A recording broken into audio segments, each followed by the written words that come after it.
Hello students, अब 7.2 का sixth question देखना है आपने, और सिक्स में भी फर्स्ट क्वेश्चन, दो क्वेश्चन है सिक्स में।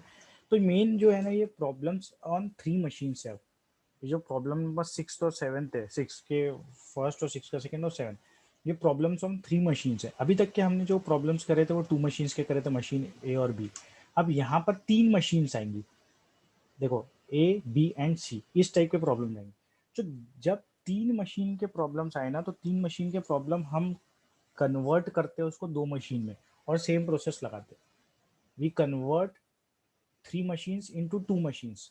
हम दो इमेजिनरी मशीन्स लेते और उसको टू मशीन्स में कन्वर्ट करके सेम जो सीक्वेंस का हमने पैटर्न स्टडी करे, जैसे सीक्वेंस लेते, मिनिमम लेते, राइट लेफ्ट से अंदर डालते according to the first machine और सेकंड मशीन, वैसे ही सेम करेंगे। ठीक है, वो कैसे करेंगे और अच्छे देखेंगे, लेकिन उसके पहले, ये प्रॉब्लम्स करने के पहले we have to check these conditions.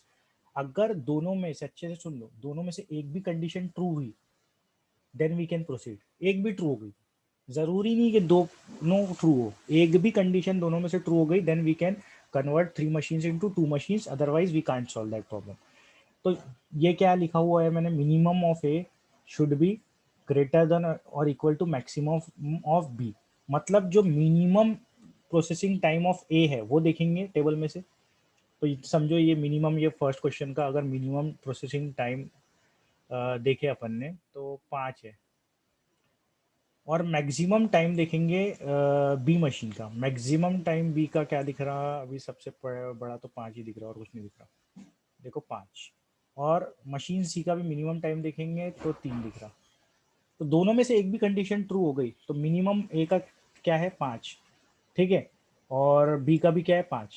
तो क्या कंडीशन थी अपनी, minimum of A should be greater than equal to maximum of B. तो ये कंडीशन तुम देख रहे हो ट्रू हो गई। Greater than or equal to है ना, तो ग्रेटर देन भले ही नहीं फुलफिल हो रही, लेकिन लेस देन इक्वल टू तो ट्रू हो रही ना। तो इसलिए ये कंडीशन क्या हो गई, पहली वाली कंडीशन ट्रू हो गई। और दूसरी वाली भी देखना चाहो तो क्या है, minimum of C, minimum of C क्या, 3 है, should be greater than equal to maximum of 5। तो ये फॉल्स हो जाएगी, है ना, 3 तो बड़ा नहीं है 5 से, लेकिन क्योंकि ये ट्रू हो गई, एक भी ट्रू हो गई दोनों में से, then we can convert three machines problem into two machines problem. ठीक है, तो ये इसके थोड़ा सा बेसिक कंडीशंस थी जो मैंने करके बता दिया। 5 is greater than equal two is true, हमेशा याद रखना, ग्रेटर देन इक्वल टू, अगर ऐसा कोई नंबर लिखा है दिस इज ट्रू कंडीशन, क्योंकि ये और आता है, जैसे फर्स्ट चैप्टर में पढ़े हैं तुमने और वाला, और में एक भी ट्रू रहा तो ट्रू आता है। यहाँ पर क्या है, 5 is greater than or equal to 5, और तो 5 इज इक्वल टू 5 वाली कंडीशन ट्रू हो रही, तो दिस इज ट्रू। ओके, और यहाँ पर दोनों में से एक भी कंडीशन अगर ट्रू हो गई, then we can proceed with the problem. ठीक है, तो इसको कैसे सॉल्व करते हैं, इसको हम सॉल्व करने के लिए पहले, सबसे पहले तो कंडीशंस जो है वो चेक करते। अगर कंडीशंस ट्रू हो गई देन ओनली वी प्रोसीड। ठीक है, तो इसको देख लेते, स्लाइड में से लेके, तो सेकंड स्लाइड तो एज इट इज अपन टेबल कॉपी करते। ठीक है, एज इट इज मैंने टेबल कॉपी कर दिया। अब इसके बाद कंडीशन चेक करूंगा मैं, कंडीशन जो मैंने चेक करके दिखा दिया तुमको, मिनिमम ऑफ ए 5 था, मैक्सिमम ऑफ बी 5 था, मिनिमम सी 3 था। तो पहली कंडीशन सेटिस्फाई हो गई, therefore the problem can be converted into two machine problem. और हम जो दो मशीन इमेजिनरी मशीन ले लेते, ये तीन को दो में कन्वर्ट करते, देखेंगे कैसे। उसका नामकरण तुम्हारे ऊपर है, जो देना है दे दो। यहाँ पर दिया हुआ है, एक मशीन को जी ले लिया, एक मशीन को एच ले लिया, एक मशीन को जी ले लिया, एक को एच ले लिया। और कैसे लेते ये जी और एच, क्या करते देख लो अच्छे से। ये जी जो है ये फॉर्म कैसे होंगी, पहली मशीन और दूसरी मशीन को ऐड करके। और ये एच जो है कैसे फॉर्म होंगी, दूसरी मशीन और तीसरी मशीन को ऐड करती है। मतलब बीच वाली जो मशीन है बी, वो दोनों में कॉमन रहती। पहली मशीन कैसे निकलेंगी, ए के प्रोसेसिंग टाइम और बी के प्रोसेसिंग टाइम को ऐड करके। दूसरी मशीन एच कैसे निकलेंगी, दूसरे के बी के प्रोसेसिंग टाइम, मतलब दूसरी मशीन और सी के प्रोसेसिंग टाइम को ऐड करके। इस तरीके से अपनी ये जी और एच मशीन्स निकलेंगी। तो कैसा आ जाएगा ये टेबल, कैसा बन जाएगा अपना, फिर जी और एच आ जाएगा, उसके बदले ए, मशीन ए बी सी की जगह क्या आ जाएगा, मशीन जी और एच। तो ऐसा मशीन जी और एच का टेबल बन जाएगा। इस तरीके से मशीन जी और एच का टेबल बन जाएगा। और ये जो मशीन जी और एच का टेबल बन रहा है, अगर इसको थोड़ा यहाँ लूँ, ठीक है, ये जो मशीन जी और एच का टेबल बन रहा है, इसको अच्छे से देखो ये कैसा आया। यहाँ पर जी मैंने बताया था तुमको, जी ये यहाँ पर लिखा हुआ भी है, G is what A plus B. तो देखो G is what A plus B, तो 6 + 4 करा तो यहाँ 10 आ गया। 7 + 3 करा तो यहाँ 10 आ गया। 5 + 2 किया तो 7 आ गया। 11 + 5 किया, 1 मोमेंट, हाँ 11 + 5 किया तो कितना आ गया, 16 आ गया। 6 + 1 किया तो कितना आ गया, 7 आ गया। 7 + 5 किया तो यहाँ पर 12 आ गया। 12 + 3 किया तो 15 आ गया। इस तरीके से पूरा निकलना है मशीन जी। और मशीन एच कैसे निकलेंगी, मशीन एच कैसे निकलेंगी, बी प्लस सी करके। मशीन एच कैसे निकलेंगी, बी प्लस सी करके। तो ये दोनों का ऐड किया, यहाँ 7 आ गया। 11, 9, 9, 10, ठीक है, 13, यहाँ गलत लिखा है, ठीक है। ये क्या आएगा, 8 + 5 कितना हो जाएगा, 13 हो जाएगा। तो यहाँ 13 आना चाहिए, 1 3 30। फिर ये 7 + 3 10, तो यहाँ 10। इस तरीके से पूरा अपन ने मशीन जी और मशीन एच बना ली। अब एक बार मशीन और जी और एच निकल गई तुम्हारी, तो तुमको क्या करना है, तो तुमको तो same same same same procedure लगाना है ना। कोई टेंशन की बात है क्या, तुम तो अभी तक के इतने प्रॉब्लम्स कर लिए तो आराम से कर सकते हैं। सेम सेम सेम प्रोसीजर लगा लो। क्या सेम प्रोसीजर, सबसे छोटी वैल्यू ढूंढो। तो सबसे छोटी वैल्यू कौन सी दिख रही मेरे को, 7 के नीचे कोई वैल्यू है क्या, नहीं। लेकिन देखो अच्छे से, 7 बहुत जगह है, 7 बहुत जगह है, तो उसको प्रॉपर वे में अंदर लेना। देखो 7 यहाँ पर भी है ना, 7 यहाँ पर भी है, 7 यहाँ पर भी है। तो इसको प्रॉपर तरीके से अंदर लेना। पहले तो तुम 7 डब्बे बना लेना। पहले तो क्या करना, 7 डब्बे बना लेना, ठीक है। तो 1 मिनट देखते हैं। तो 7 डब्बे बनाने के बाद देखो क्या करेंगे। 7 डब्बे बनाने के बाद अब मैं देखो मिनिमम 7 था। अब यहाँ तो कोई टेंशन नहीं है फर्स्ट जॉब में। क्यों, क्योंकि 7 भले ही यहाँ पर भी 7 है, यहाँ पर भी 7 है, लेकिन ये सेकंड मशीन के लिए सेकंड है। यहाँ दो में टाई है एक तरीके से, क्योंकि ये थर्ड और फिफ्थ जॉब्स में मशीन पहली वाली के लिए है, मशीन जी वाली के लिए है। तो मशीन एच के लिए जो फर्स्ट वाले का 7 है, तो ऑब्वियसली एंट्री, इसकी एंट्री कहाँ से आती है, राइट से आती, क्योंकि सेकंड मशीन पे है ये। तो फर्स्ट की एंट्री कहाँ से आ जाएंगी, राइट से आ जाएंगी, वो तो सेम रहेगा, ठीक है। फर्स्ट की एंट्री कहाँ से आ गई, राइट से आ गई, वो तो वही रहेगा। लेकिन ये जो टाई है यहाँ पर थर्ड और फिफ्थ जॉब में, क्योंकि मशीन पहली मशीन पे है और थर्ड और फिफ्थ में वैल्यू दोनों की 7 7 है, तो यहाँ पर अगेन टाई है, तो अपनी मर्जी से लिख सकते। कोई लिखेगा थर्ड, जैसे कि यहाँ लिखा हुआ है, कोई लिखेगा थर्ड, सॉरी 1 मिनट। तो इसकी एंट्री कहाँ से आने वाली है, इसकी एंट्री आने वाली लेफ्ट से, तो कोई लिखेगा ये यहाँ थर्ड लिखा है थर्ड, और उसके बाद डाल देगा फिफ्थ। और कोई लिखेगा फिफ्थ पहले, उसके बाद डाल देगा थर्ड। तो अपनी मर्जी पे है ये। और फिर उसके बाद क्या करना, एक ही सीक्वेंस को फॉलो करना, ठीक है। एक ही सीक्वेंस को फॉलो करेंगे उसके बाद, ठीक है। एक ही सीक्वेंस को फॉलो करेंगे। तो जहाँ ऐसा टाई होता, वहाँ अच्छे से प्रॉपर वे में याद रखना क्या करेंगे, और उस हिसाब से फॉलो करना। उसके बाद मैं क्या करूँगा, एक ही सीक्वेंस लूँगा, 10 10 बार अलग अलग सीक्वेंस नहीं लेंगे हम, ठीक है। उसके बाद देखो, अगर तुम देखो तो ये जो कितने जॉब्स कैंसिल हो जाएंगे अपने, अपना फिफ्थ जॉब भी हट गया, ठीक है। अपना थर्ड जॉब भी हट गया, और अपना फर्स्ट जॉब भी हट गया। तो बचे कितने अपने, सेकंड, 1 2 3 4, 4 जॉब्स बचे। तो टेबल में चार, 4 रोज आ जाएंगी, सॉरी 4 कॉलम्स आ जाएंगे, और ये जॉब मशीन का मिला के 5, ठीक है। तो वो टेबल अब बना लेंगे, बचा हुआ टेबल बना लेंगे अपन।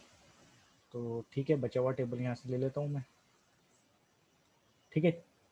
अपने बच गए 4 जॉब्स। तो ये 4 जॉब्स बच गए अपने, मैंने इसको टेबल में लिख दिया, ठीक है। अब इसके बाद देखूंगा मिनिमम वैल्यू कहाँ आ रही, मिनिमम वैल्यू देखूंगा कहाँ आ रही। अब मैं देख रहा हूँ मिनिमम वैल्यू मेरी 9 के नीचे कोई है क्या, 9 9 9 के नीचे नहीं है, तो वो आ रही फोर्थ में। तो और ऊपर में मैं एक ही सीक्वेंस लेते हुए चलूंगा फिर, ठीक है। तो 9 की एंट्री कहाँ से आएंगी, ये मतलब फोर्थ जॉब में 9 कहाँ आ रहा, मशीन एच पे आ रहा, सेकंड मशीन में आ रहा। तो फोर्थ जॉब की एंट्री कहाँ से आएंगी, ऑब्वियसली सेकंड मशीन पे आ रहा, तो कहाँ से आएंगी, राइट से आएंगी। तो यहाँ पर आएगा फोर्थ जॉब का, फोर्थ जॉब क्या आएगा, यहाँ पर आएगा। फिर अपने पास 3 जॉब बचेंगे और उसकी एंट्री करेंगे। तो इसको पहले अच्छे से मैं कर देता हूँ, ठीक है। 9 है मिनिमम वैल्यू, मिनिमम वैल्यू क्या है 9 है, तो उसकी देखो ये फोर्थ जॉब की एंट्री तुम्हारी यहाँ से आ गई, राइट से एंट्री आ गई, देख लो ये। ठीक है, अब ये भी कैंसिल हो गया, बचे 3 वैल्यूज अपनी। ठीक है, तो 3 वैल्यू बची हुई का टेबल बन जाएगा अपना ये बची हुई 3 वैल्यूज का टेबल बन गया। अब ये बची हुई 3 वैल्यूज का जो टेबल बना, इसमें हम देखेंगे कि सबसे छोटी वैल्यू कौन सी है। तो सबसे छोटी वैल्यू जो दिख रही है मुझे वो है 10, है ना। तो 10 यहाँ पर भी है और 10 यहाँ पर भी है, लेकिन कोई टेंशन की बात नहीं है, क्योंकि एक मशीन जी के लिए एक मशीन एच के लिए है। तो सेकेंड वाले की जॉब की एंट्री कहाँ से होंगी, ऑब्वियसली लेफ्ट से होंगी, क्योंकि पहला वाला है वो पहली वाली मशीन पे आ रहा, और ये सेवन्थ वाले जॉब की एंट्री कहाँ से होंगी, सेवन्थ वाले जॉब की एंट्री होंगी राइट से, और बचा हुआ कौन सा है, सिक्स जॉब है। तो ये अपना ऐसी इस तरीके की सीक्वेंस बन जाएंगी और अपना पूरा ऑप्टिमल सीक्वेंस आ जाएगा। Fifth, third, second, six, seventh, fourth, first, ये अपनी सीक्वेंस बन जाएंगी। तो इसको मैं नेक्स्ट पेज पे ले ले रहा हूँ, तुमको लगभग समझ ही जाऊंगा कि सीक्वेंस बन गई है अपनी करके। तो ये अपनी ऑप्टिमल सीक्वेंस बन गई। ठीक है, अब ये सीक्वेंस बनने के बाद क्या करते हैं, हम डायरेक्टली टेबल बनाते हैं। अब टेबल इंटरेस्टिंग है यार, 3 मशीन का टेबल बनेगा। बोलेंगे सर आपने तो 2 मशीन का करे, 3 मशीन का, तो वैसे ही लिखेंगे अपन। सीक्वेंस सिर्फ यहाँ से कॉपी करेंगे, बाकी पूरा मशीन का वो जो प्रोसेसिंग टाइम है वो ओरिजिनल टेबल से ही कॉपी करेंगे। ठीक है, देखो कैसे। ये जो सीक्वेंस है, ये सीक्वेंस पूरी तुम यहाँ उतार लेना। ये सिर्फ अपन ने क्यों किए थे, 3 मशीन को 2 मशीन में कन्वर्ट, 3 सीक्वेंस के लिए। एक बार सीक्वेंस आ गई तो पूरा वैसे ही 3 मशीन लिखना, machine A, machine B, machine C, in out in out in out के कॉलम बना लेना। उसके बाद उनका प्रोसेसिंग टाइम लिख लेना रिस्पेक्टिव। कहाँ से आएगा, ये ओरिजिनल टेबल से आएगा। 619 देखो इसका यहाँ पर कौन सा जॉब था, ये फिफ्थ, फिफ्थ जॉब का देखो 619 ओरिजिनल टेबल से पूरा उठा लेना। ठीक है, वो उठाने के बाद पूरा ऐसा लिख लेना, एक एक चीज़ पूरी प्रॉपर वे में। उसके बाद पहले जैसा अपन सॉल्व करते ना वैसे ही करेंगे, देखो इसमें लेकिन 2 की जगह 3 मशीन पे जाएंगे। तो यहाँ देखो इन टाइम हमेशा तो 0 ही रहता है, 0। 6 प्रोसेसिंग टाइम है, तो 6 + 6 हो गया, 0 + 6, यहाँ 6 पे आ गए। ठीक है, पहले तो ये टेबल कंप्लीट कर लेंगे, फिर यहाँ पर 6 आएगा। ऑब्वियसली यहाँ के तो पूरे यही आते हैं, है ना, पूरे यही आते हैं, कोई डिफरेंस नहीं रहता उसमें। फर्स्ट वाली मशीन में कोई टेंशन नहीं है, सेम टू सेम आते, बड़ा छोटा देखने की कोई ज़रूरत नहीं रहती। तो 6 करे तो 6 आ गया, फिर यहाँ 6 आया, 6 + 5 कर दिया तो 11 आ गया, फिर 11 यहाँ कॉपी हुआ, 11 + 7 किया 18 आ गया, 18 + 7 किया 25 आ गया, फिर यहाँ 25 आके 25 + 12 हुआ तो 37 आ गया, 37 + 11 हुआ तो 48 आ गया, 48 + 6 हुआ तो 54 आ गया। यहाँ तक के खत्म हो गया। अब सेकंड जॉब पे, सेकंड जॉब का इन टाइम क्या रहेगा, जब यहाँ से छूटा वो यहाँ पर आएगा, मतलब मशीन बी का, सॉरी सेकंड जॉब का नहीं, मशीन बी का इन टाइम क्या रहेगा, फिफ्थ वाले जॉब का, जो यहाँ से छूटा वो यहाँ के बैठेगा। 6 से पे छूटा तो 6 से स्टार्टिंग होंगी फिफ्थ जॉब की मशीन बी पे। ठीक है, तो आइडियल तो यही 6 घंटे तो यही आइडियल रहेगी। वो छोड़ो, अभी वो छोड़ते हैं अपन। 6, फिर 6 में प्रोसेसिंग टाइम कितना है, 6 के मतलब फिफ्थ जॉब का मशीन बी पे प्रोसेसिंग टाइम कितना बना है, तो 6 + 1 7 पे आ गए। अब क्या करेंगे, ये इसमें और इसमें से दोनों में से बड़ा कौन सा है वो देखेंगे। तो यहाँ तुम देख रहे हो बड़ा क्या है, 11 है, तो 11 कॉपी होगा, ना कि ये ऐसा नहीं आएगा, है ना। फिर 11 के बाद प्रोसेसिंग टाइम कितना है, 2, तो यहाँ 13 आ गया। अगेन 13 और 18 में बड़ा क्या है, 18, तो 18 यहाँ से कॉपी होगा। फिर 18 + 3 21। अब अगेन 21 और 25 में से बड़ा क्या है, 25, तो 25 है ना। फिर 25 + 7 30। अगेन 30 और 37 में से बड़ा क्या है, 37, तो 37 कॉपी होगा। फिर 37 + 3 प्रोसेसिंग टाइम 40।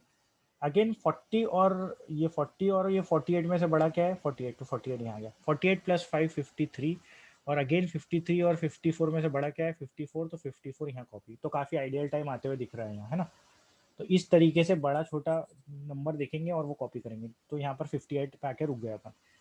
इसके बाद सी मशीन में, अब सी मशीन में पहला जॉब कब जाएगा, जब ये यहाँ से भी और यहाँ से भी निकल जाएगा। लेकिन मेन क्या देखना है, इसका आउट टाइम देखना है इसके लिए।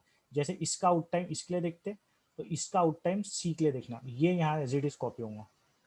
ठीक है, कौन सा कॉपी होगा, ये एज इट इज यहाँ कॉपी होगा। मशीन बी का जो आउट टाइम रहेगा फर्स्ट जॉब का, वही मशीन सी का इन टाइम रहेगा फर्स्ट जॉब का, पहले सीक्वेंस वाइज फर्स्ट का। तो 7 हो गया और उसका प्रोसेसिंग टाइम 9 है, तो 7 + 9 16 हो गया। अगेन बड़ा देखेंगे, 13 और 16 में से बड़ा क्या है, 13 और 16 में 16 बड़ा है, तो चलो 16 यहाँ कॉपी हो गया।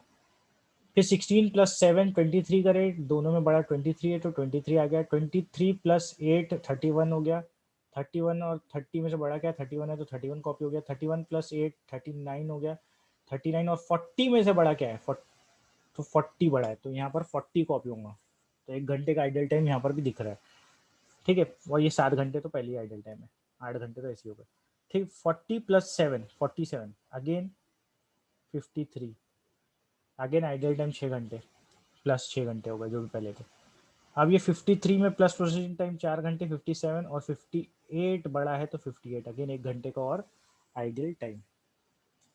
तो इस तरीके से फिर 58 + 3 करे तो 61, और ये जो लास्ट में मिलता है वो क्या रहता है, 61 जो मिला वो टोटल इलैप्स टाइम है तुम्हारा। जो लास्ट में मिला that is what, that is your total elapse time 61। अब अगर मेरे को आइडियल टाइम निकालना है तो मैं क्या करूँ, सबसे इजी मेथड यही है। टोटल इलैप्स टाइम तो 61 आवर्स मिल गया। सबसे इजी चीज़ क्या है कि आप क्या करो, 61 में से माइनस ये 54 कर दो, जो कि तुम्हारा टेबल में ऐड करने के लिए भी आ जाएगा, तो तुम्हारा आइडियल टाइम फॉर मशीन ए मिल जाएगा 7 आवर्स। उसके 54 ले लो, टोटल प्रोसेसिंग टाइम जो भी है मशीन ए का। इसका मशीन बी का, फॉर मशीन बी का आइडियल टाइम निकालना है, तो अगेन ये 61 में से ही माइनस होगा, और किसको ऐड कर दो, ये सबको ऐड कर दो। तो ये सबको ऐड करके जो तुमको मिलेगा 61 में से माइनस कर लो, ठीक है। तो देख लेते हैं कितना मिल रहा ऐड करके। देखो 4 + 3 7, 7 और 2 9, 14 15 20 23, तो 61 - 23 अगर बी का आइडियल टाइम निकाल रहे हो तो ये कितना आ जाएगा, 7 20 एक मिनट 27 37 और 38। तो यहाँ से भी कितना आ जाएगा 38। तो देखो प्रॉपर यहाँ पर भी 38 है, यहाँ पर भी 38 है। और सी का आइडियल टाइम निकालना है अगर, तो सी का आइडियल टाइम निकालने के लिए अगेन क्या करो, ये जो टोटल लास्ट टाइम है 61 वो तो बहुत इंपॉर्टेंट है, उसी में से सब माइनस हो रहे हैं। फिर टोटल प्रोसेसिंग टाइम सी का देख लो, ये 8 और 3 11, 11 7 18 22 और 31 39 46 माइनस 46 कर दो, तो 50 60 15 आवर्स हो गए, है ना, 15 आवर्स, ठीक है। 15 आवर्स आइडल टाइम सीधा आ गया। इस तरीके से डायरेक्टली निकाल सकते हो, तो झंझट में पढ़ने की जरूरत नहीं। नहीं तो क्या है, ये यहाँ से यहाँ देखना पड़ता है। पहले 6 घंटे आइडल टाइम, ठीक है। फिर ये 7 से इधर 4 गए, 7 को फ्री हो गई थी मशीन, ये 4, तो फिर अगेन ये जो 4 घंटे आइडल चले, ठीक है। फिर यहाँ 6 घंटे, इस तरीके से बहुत सारे आ जाते, तो इट्स बेटर कि तुम इस तरीके से ही निकालो, तो ज़्यादा अच्छे से सॉल्व हो जाएगा, कोई टेंशन की बात नहीं रहेंगी इसमें। तो यहाँ पर हमारा ये 6.1 7.2 एक्सरसाइज का 6.6 का फर्स्ट क्वेश्चन था। 6 के 2 क्वेश्चन है, तो 6 के 2 क्वेश्चन है, तो मैं 6 का सेकंड क्वेश्चन होमवर्क दे रहा हूँ, और मैं कराऊंगा अब 7th क्वेश्चन डायरेक्टली। 6.1 मत समझो मैंने करा दिया, अब 6.2 तुम्हारे लिए, और मैं करा रहा हूँ 7th क्वेश्चन, जो कि लास्ट प्रॉब्लम रहेगा ये एक्सरसाइज का भी और ये चैप्टर का भी। देन सिर्फ मिसलेनियस है बचेंगी, तो मिसलेनियस तुम लोग सॉल्व करते सकते लगभग। एक मिनट, रिकॉर्डिंग में वो क्या था, जस्ट नाउ 7th क्वेश्चन